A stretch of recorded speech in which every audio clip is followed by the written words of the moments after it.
Welcome to NCIX Tech Tips. Today we're going to be covering a topic that I've been meaning to do for a very long time. This is price to performance ratio in the context of choosing components for your system. So we're going to be looking specifically at a case study on video cards, but this can be applied to a wide variety of different system components. So I'm going to start at the very lowest end of our 3 video card sampling that we have. This is the GT210. It's a $30 graphics card. It has 512 megs of RAM. It has HDMI output, and it's $30. So it sounds like a pretty wicked value. It's a $30 video card. How do you go wrong? All right, we've got a GTX 560 Ti. Now, the cheapest 560 Ti I could find was $210 after a mail-in rebate.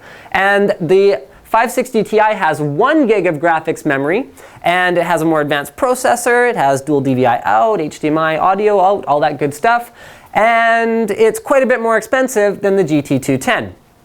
Now finally, we've got the GTX 580. This is the highest end single GPU graphics card from NVIDIA at the time of filming. We couldn't find any cheaper than $500, which puts it at more than double the price of a GTX 560. And it does provide a great performing gaming experience. However, we should really be looking at how it compares in terms of price to performance ratio if we want to explain how to shop for the value conscious computer purchaser. So I figured what better way to benchmark our video card performance than to use the latest and greatest shooter from Crytek, and that is Crysis 2. So I've got a little run through that I do here that I'm very accustomed to doing exactly the same way. And I will be doing this exact run through of this camp using Fraps to record my average frame rate 3 times on each card to ensure that I'm getting consistent results. And then I will show you guys what kind of performance numbers I was able to achieve on each of the cards. Then we're going to compare that to what the price for those cards is, and we will be able to determine what is the best value. Because value is not always about how many dollars you spend. More often than not, it's about how much you get for the dollars that you spend. So pretty much, like so many things I've said before, it always comes down to what are the customer's actual needs. Now, for the sake of this video today, I am only looking at price to 3D graphics performance in a specific game. It's usually more complicated than that. There are features that will matter to some people, but not to others, as well as there being factors that really are not performance factors, such as aftermarket coolers that are more quiet or that keep the GPU running colder. So you got to bear that in mind. It's not always down to just this. It's not a cut and dried formula, but here are the results. All right, guys, so here's the results as well as an explanation of a couple things that I think are important. So here with my GT210, I paid $30. I got 2.7 FPS. 2.7 FPS is not playable. I didn't even get past the truck because I couldn't even control what I was doing. The game actually slowed down. Things weren't even happening in real time anymore. So my dollars per FPS, this is a very expensive card if I'm going to game on it. I'm paying $11 per frame per second I can get in Crysis 2. By the way, I was running at 1080p in extreme mode, which you would obviously never do on a card like this, but I needed to do so for an apples to apples comparison.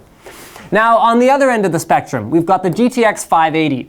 It's $500. I got 64.5 FPS. There's no doubt that it is the highest performing card in my testing, but the dollars per FPS works out to almost $8. So I'm paying about $8 per frame per second that I'm getting in this game. So that's my price to performance ratio on that one.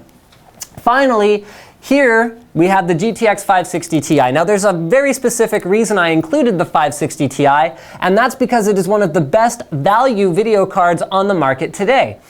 Not because it's cheap. It's not cheap. It's over $200, and it can be up to $250, up to $260 for some of the overclocked versions. But check this out. So I get, for $210 or even $250, I get almost 50 frames per second, which works out to somewhere in the $4 to $5 per FPS as a price to performance ratio. So that is clearly, since lower is better, the best value card in my comparison, even though it costs 6 times what a GT210 does. It outperforms it by such a significant ratio that it doesn't even matter that it costs more because you're just getting so much more for your money. So down here, I'm going to show you a couple things. This is performance per dollar. So right around here at the bottom, we'd have our 210 because it has horrible performance per dollar, but it's very cheap. Here on the bottom axis, I have price. Right here, we have something like a 560. So that is where we have the best performance per dollar and at the optimal price. So this is what's known right here as the sweet spot. There's usually a variety of cards from the NVIDIA side as well as the AMD side which fit in here, which are all fairly comparable in terms of their price to performance ratio. It comes down to features, coolers, all that kind of stuff we mentioned before. Now here, we're going to have something like the GTX 580. So as you get past the sweet spot, yes, you do get more performance, but your performance per dollar starts to go down. So that is why something like a 560 is more popular than a 580, although there are still people out there, such as myself, who are willing to pay the premium to get the highest performing parts available. So that is my little episode on performance per dollar. Don't forget to subscribe to NCIX Tech Tips.